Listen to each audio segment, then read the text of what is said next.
Dios les bendiga, un hermoso privilegio estar con ustedes una vez más, dándole secuencia a esta epístola de Gálatas y la enseñanza tan fuerte, tan seria, tan robusta para nuestra fe, porque trata de eliminar aspectos de judaísmo en el sentido judaizante, es decir, tratar de tener argumentos judaizantes para tener nuestra fe. Nuestra fe es aparte, una fe liberadora, una fe que nos lleva a Jesucristo, que nos lleva a la vida eterna.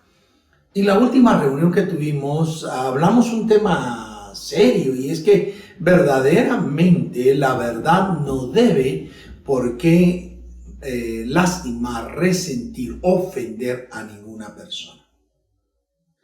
En el capítulo 4, que es donde estamos desarrollando el verso 16, el escritor sagrado dice: ¿me he hecho pues vuestro enemigo por deciros la verdad?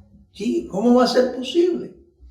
¿Cómo va a ser posible que alguien, cuando se le habla con honestidad, cuando se le habla sinceramente, cuando la verdad es el principio fundamental de lo que se está diciendo, resulte enemigo de uno por decir la verdad? Lastimosamente, debemos decir que en este tiempo, sí, hay muchas personas tan ofendidas por la verdad, tan resentidos por la verdad, que lastimosamente hay muchos enemigos sin que uno lo sepa, porque fue honesto, porque fue sincero. Y estoy consciente porque más de alguien piensa, es que está bien decir la verdad, pero hay que tener manera. Y hay cierta razón, pero a veces la verdad hay que decirla con crudeza. Cuando Jesucristo entró al templo y vio a aquella cantidad de vendedores que estaban haciendo de la casa de oración del Padre una cueva de ladrones, él fue muy rudo para decirle: mi casa será llamada casa de oración y ustedes la han hecho cuevas de ladrones. Lo que les dijo, muy fuerte, muy serio. ¿De qué manera se debería de haber Cristo hablado para ser convencional y tratar de no ofender a las personas? Es algo que uno no puede medir. ¿De qué manera hay que decir la verdad cuando esa verdad realmente choca, se estrella con personas que a veces no están guardando los principios, los valores, la ética que debe guardarse? Por ello, cuando estamos acá frente a este pasaje del libro de Gálatas, el escritor sagrado, dijimos, suavizó un poco el asunto, pero de todas formas advierte: no se vayan a hacer mis enemigos por decirles la verdad. Y es que lo que pasa es que cuando usted es confundido por alguna persona, aquella persona va a tratar de alguna manera de sobreponerse para hacerle sentir a usted que él dice la verdad y que usted está obligado a creerle a él, y comienza a hablar mal de aquel que le ha dicho la verdad. Por eso el verso 17, siempre del capítulo 4, dice: tienen celo por vosotros, pero no para bien, sino que quieren apartaros de nosotros para que vosotros tengáis celos por ellos. A ver, veamos. Y es que es cierto. Aquellos judaizantes, aquellos que estaban involucrando aspectos que no son de la verdadera fe, en la forma que querían que la iglesia viviera, lo que les trataban de hacer ver es como que ellos tenían un profundo deseo de que la salvación, que la forma de vida de aquellos que habían nacido a la fe, es decir, los Gálatas, estuviera de acuerdo a lo que ellos pensaban. Tenían ese celo, ese deseo, esa profunda actitud de yo deseo, yo quiero que usted haga esto, lo que es mi voluntad. Y querían, sí, dice el escritor sagrado, que ellos sintieran ese celo, esa particularidad para decir: no, pero si aquel busca mi bien, aquel está buscando que yo esté bien, entonces yo también debo de comprenderle y ayudarle a él, como suele suceder en nuestra vida. Somos personas que potencialmente tratamos, y en Guatemala hay que decirlo, de evitar conflictos. No estoy diciendo que toda Guatemala evite conflictos, ¿no? Hay cantidades de personas belicosas, que son bastante pendencieras, que son de mecha corta y buscan inmediatamente entrar en conflicto con las personas. Pero la gran mayoría, somos personas que procuramos evitar los conflictos para no entrar en problemas. Por ello es que es cierto que nosotros debemos de tener cuidado, que a veces alguien nos ha dicho algo y nos ha parecido cristianamente correcto y nosotros nos volvemos convencionales con aquella persona en tanto estamos delante de aquella persona para que no entremos en conflicto con aquellos. Pero la fe no requiere de convencionalismos. No requiere que nosotros aceptemos por un lado algo y por otro lado lo desvirtuemos, como suele escucharse. Es que él me dijo que hiciera esto y esto, pero yo no estoy de acuerdo, mejor sigo por acá. No, uno debe aprender lo que dice la misma palabra, que vuestro sí sea sí y vuestro no sea no.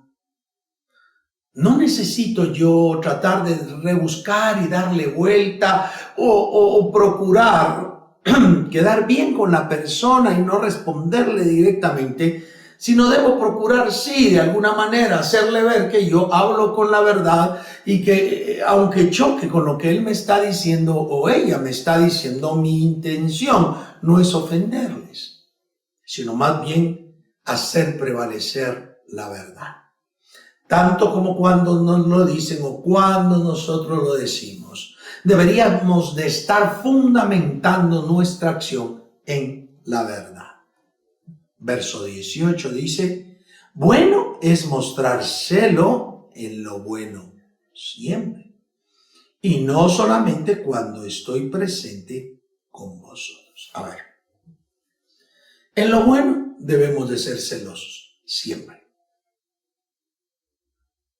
Es decir, no hay que usar ética circunstancial. La ética circunstancial es tener determinadas actitudes de acuerdo al contexto que estoy viviendo.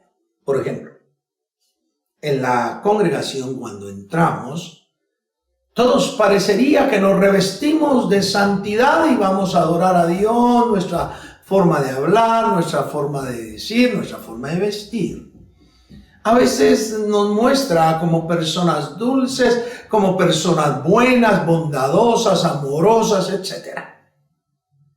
Pero al salir de la iglesia, de acuerdo al contexto en el que vivimos, nos mostramos, hablamos, nos vestimos de acuerdo a esa forma.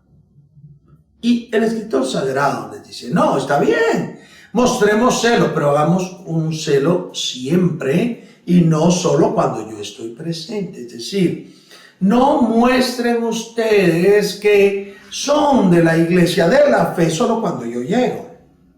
Ustedes deben estar mostrando que son cristianos, que han nacido de nuevo, que tienen fe en Dios, que permanecen en Dios siempre y no solo bajo supervisión. Es una especie de paradigma, porque a muchos papás hay que decirles, mire, su hijo delante de usted es una cosa, pero detrás de usted es otra. Y es que el ser humano ha aprendido ese juego de la ética circunstancial y se comportan de acuerdo al contexto. Hay así muchos cristianos evangélicos que, estando con sus compañeros de trabajo, hablan palabras antisonantes, soeces, fuera de orden. Pero llegan a la iglesia y tienen un vocabulario precioso. Hay personas que al seno de su familia se comportan de manera inadecuada, pero en la iglesia, en la congregación, ellos se muestran como personas muy respetuosas. Eso no debe de ser en los creyentes. No es bueno que solamente cuando alguien te esté supervisando, tú trates de vivir para que ese alguien no te diga nada. Tú tienes que tener un comportamiento, una actitud correcta, recta, como obrero que no tiene de qué avergonzarse, dijera el escritor sagrado. Siempre debemos de vivir como personas salvas, como personas que agradamos a Dios, como personas que vivimos para Dios. Siempre debemos procurar esa vida verdadera. Y ese es el sentido que nosotros debemos de tener. Por favor, hermano amado, hermana amada, usted que nos está viendo, por favor, sean cabales, sean rectos en todos los escenarios, en todas las áreas que ustedes tengan que mostrarse ante los demás. Sepan que no necesitan un supervisor, no necesitan un capataz, no lo requieren, pero siempre el ojo de Dios está sobre nosotros, porque a Dios no le pasamos desapercibidos, porque el Señor ha puesto su mirada sobre nosotros y envió a Jesucristo su Hijo para que fuésemos salvos. En ese sentido, debemos demostrar celo, de vivir en santidad, de vivir agradando a Dios siempre, no solo en la congregación, no solo en las paredes, en el lugar que hemos escogido para adorar a Dios, o cuando vamos a alguna comisión, o cuando estamos ejerciendo un ministerio. Nosotros debemos de tener un ejercicio cotidiano y de todos los días, como dijeran algunos 24/7, agradando a Dios siempre, y no porque alguien nos esté supervisando. Hijos, hijas, por favor, ustedes no necesitan que esté su papá o esté su mamá para comportarse correctamente. No necesitan supervisión, deben de tomar una decisión. La decisión de ser siempre correctos, de ser adecuados en cualquier escenario en el cual ustedes estén. Es como la puntualidad. Usted no necesita ir a ciertos lugares puntualmente y a otros llegar tarde porque ahí comienzan tarde. Usted debe tomar la decisión de llegar siempre temprano. Pero es que me toca que esperar. No importa. Aprenda en el amor de Jesús a comportarse de manera correcta, de manera cierta en todas las áreas de su vida. Es como aquel dicho que dice: candil de la calle y oscuridad de su casa. Allá afuera, amistoso, buena gente, pero en casa, gruñón, enojado, molestón, molestona, no vale la pena. El escritor sagrado entonces nos dice: es necesario que si se muestra deseo, se haga para lo bueno. Y si se muestra esa intensidad del deseo porque se haga algo, debe ser permanente y no solo en determinadas cosas. Pero sobre todo lo que nos está diciendo el escritor sagrado es: no necesitamos un supervisor para vivir la vida de acuerdo a lo que nos demanda la palabra de Dios. Continúa diciendo en el verso 19: hijitos míos, por quienes vuelvo a sufrir dolores de parto hasta que Cristo sea formado en vosotros. Señor Jesús. Esto realmente nos debería a nosotros tener un pensamiento profundo. El escritor sagrado sabe cuánto le costó. Llegó por una enfermedad.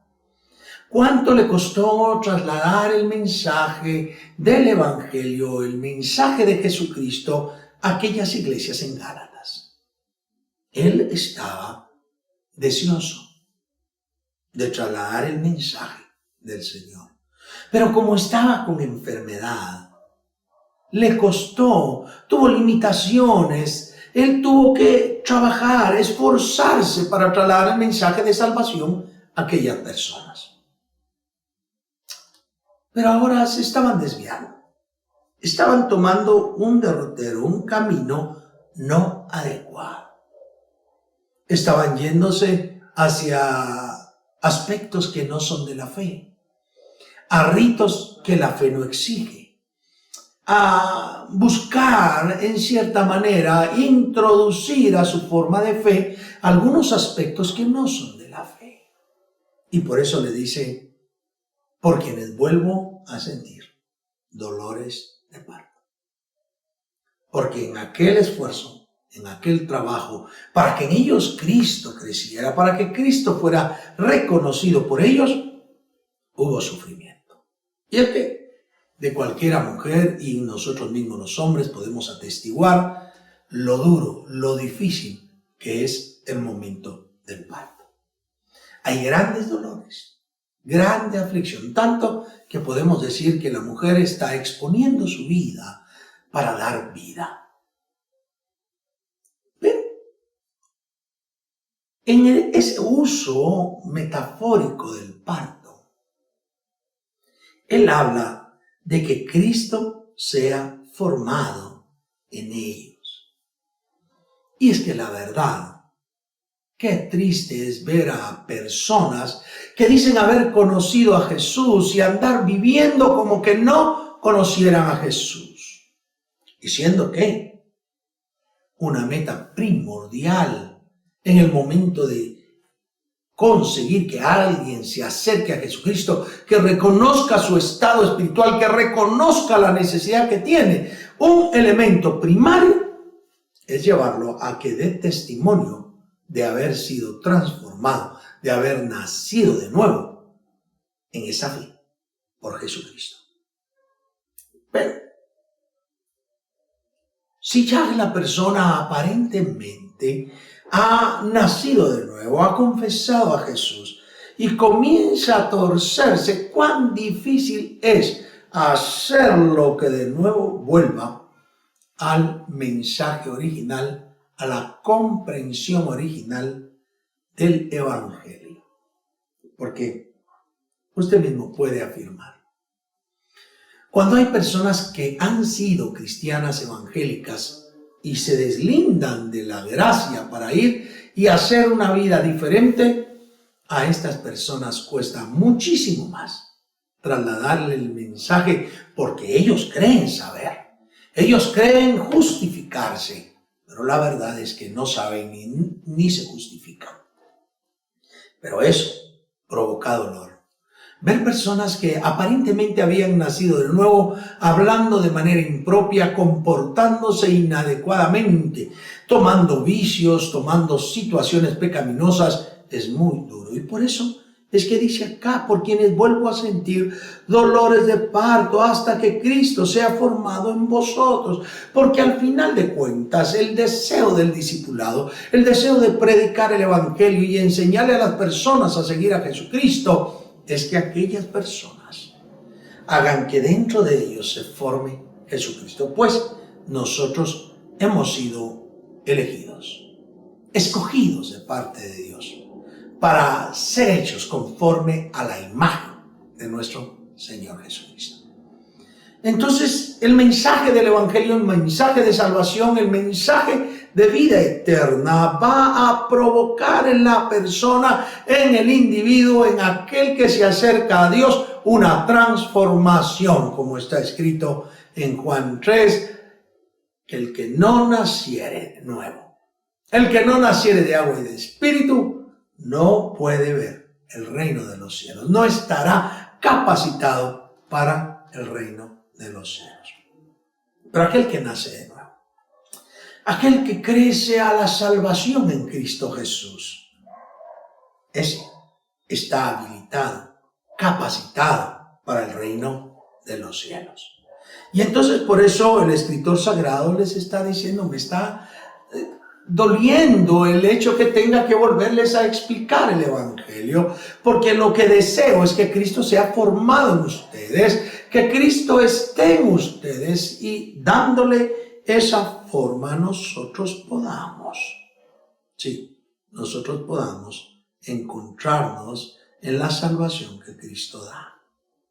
En el verso 20 dice, quisiera estar con vosotros ahora mismo y cambiar de tono, pues estoy perplejo en cuanto a vosotros. Recordarán ustedes que en una de las sesiones anteriores dijimos que Pablo estaba siendo duro al exponer el Evangelio y que de repente suaviza y les dice: miren, se van a enojar ustedes conmigo porque yo les estoy hablando con la verdad. Y ahora dice: yo quisiera estar con ustedes ahora mismo y cambiar de tono. Es decir, él estaba seguro, él sabía que las personas al leer lo que él estaba mandando sentirían que verdaderamente estaba hablando con fuerza, con autoridad. Y él les dice: yo quisiera cambiar de tono, pues estoy perplejo.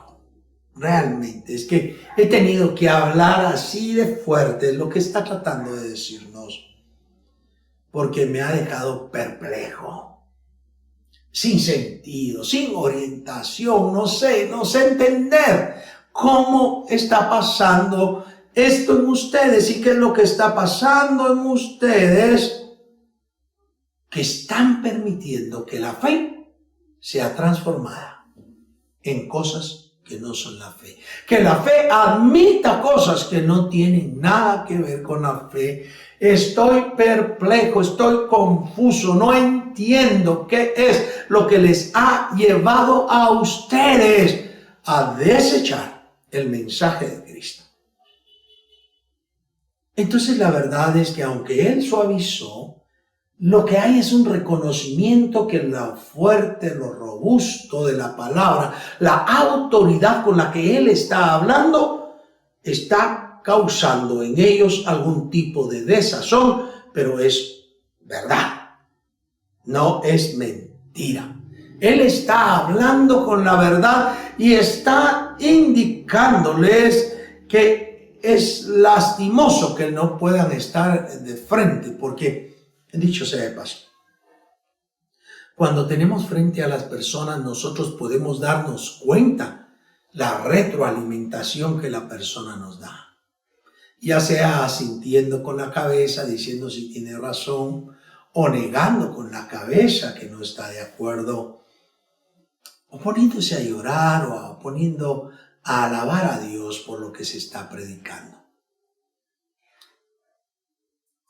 El escritor sagrado está diciendo: caramba, por favor, yo no quiero que ustedes tengan esa comprensión de que yo simplemente les estoy escribiendo para regañarles.